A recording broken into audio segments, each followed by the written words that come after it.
दोनों आंखें घायल थी, खून बह रहा था, मुंह से खून बह रहा था, होंठ फट गए थे, पूरे चेहरे पर चोट थी, गर्दन की हड्डी टूटी हुई थी, दोनों हाथों की उंगलियों के नाखून भी जख्मी थे, पेट पर चोट थी, प्राइवेट पार्ट से भी खून बह रहा था। सिर्फ यही नहीं, कोलकाता के ट्रेनी डॉक्टर को आरोपी संजय रॉय ने इससे भी ज्यादा जख्म दिए, जिनका खुलासा ट्रेनी डॉक्टर की पोस्टमार्टम रिपोर्ट में हुआ। अगर सिर्फ इन्हीं जख्मों के बारे में सुनने भर से आपको बुरा लग रहा है तो जरा सोचिए जिसके साथ ये सब हुआ उस पर क्या बीती होगी, क्या उसकी हालत हुई होगी। और अगर मैं पीड़िता की हर चोट, हर जख्म की कहानी यहाँ सुनाने लग जाऊं तो सोचिए आपका क्या हाल होगा। 8 और 9 अगस्त की दरमियानी रात को कोलकाता के आरजी कर मेडिकल कॉलेज और अस्पताल में एक ट्रेनी डॉक्टर की रेप के बाद हत्या कर दी जाती है। अब पीड़िता की पोस्टमार्टम रिपोर्ट आ चुकी है। इस रिपोर्ट में साफ हो गया है कि पीड़िता के साथ कैसे बर्बरता की गई थी। रिपोर्ट में क्या क्या सामने आया, आज मैं उसी के बारे में बताने वाला हूं। आरोपी संजय रॉय ने ट्रेनी डॉक्टर के साथ बर्बरता की सारी हदें पार कर दी।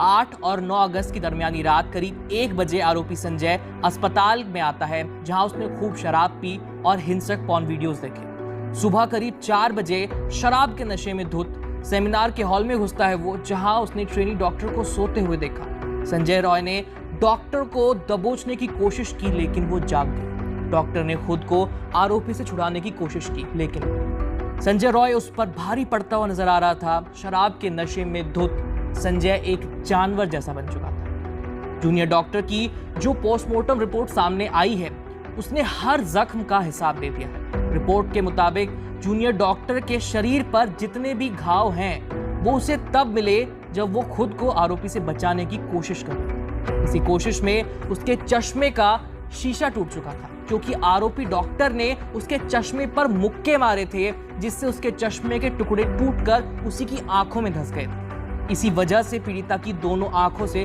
खून बह रहा था। अब ट्रेनी डॉक्टर की आंखें फूट चुकी थी, उसे भयानक दर्द हो रहा था, लेकिन उसे कुछ भी नहीं दिख रहा था।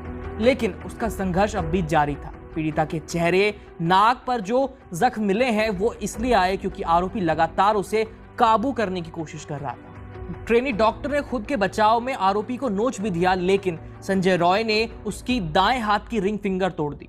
इस संघर्ष में पीड़िता की दोनों हाथों की अंगुलियों के नाखून जख्मी हो गए थे।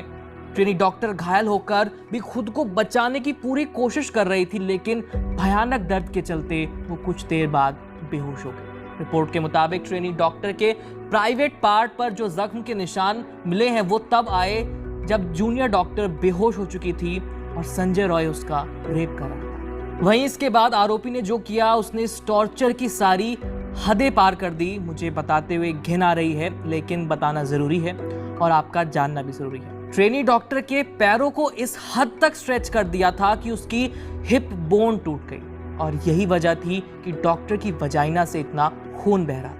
महिला की डेड बॉडी जिस हालत में मिली वो रोंगटे खड़े कर देने वाला था, इंसानियत पर सवाल उठाने वाला था। और पोस्टमार्टम रिपोर्ट में यह भी बताया गया कि पीड़िता के साथ ये सब कुछ मौत से पहले किया गया था। डॉक्टर शोर न बचाए, इसलिए आरोपी ने उसके मुंह को दबा दिया। नशे में धुत संजय को यह भी नहीं पता कि कब उसके हाथ बेहोश डॉक्टर के मुंह से हटकर उसकी गर्दन पर चले गए और कब उसने पीड़िता का गला दबा दिया।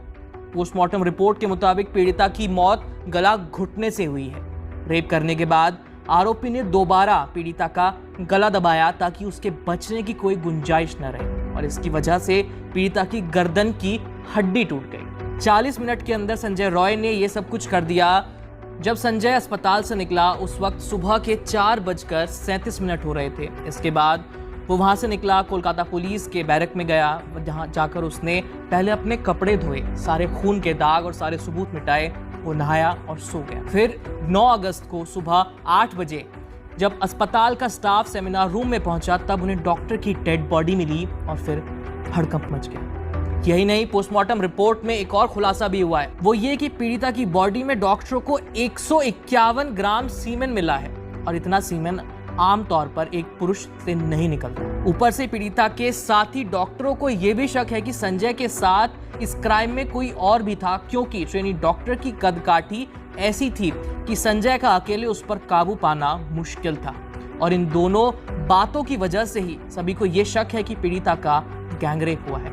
फिलहाल सीमेन सैंपल को जांच के लिए भेजा जा चुका है। उसकी रिपोर्ट आने के बाद ही कुछ कहा जा सकता है। संजय रॉय ने जो किया उसके लिए तो फांसी की सजा भी कम है। फिलहाल सीबीआई के पास ये मामला चला गया है और हम उम्मीद करते हैं कि जल्दी ही संजय रॉय को कोर्ट कोई ऐसी सजा सुनाए जिससे अपराधियों की रूह कांप जाए। बाकी अपने सजेशंस हमें कमेंट में जरूर बताइएगा, आपकी वीडियो कैसा लगा।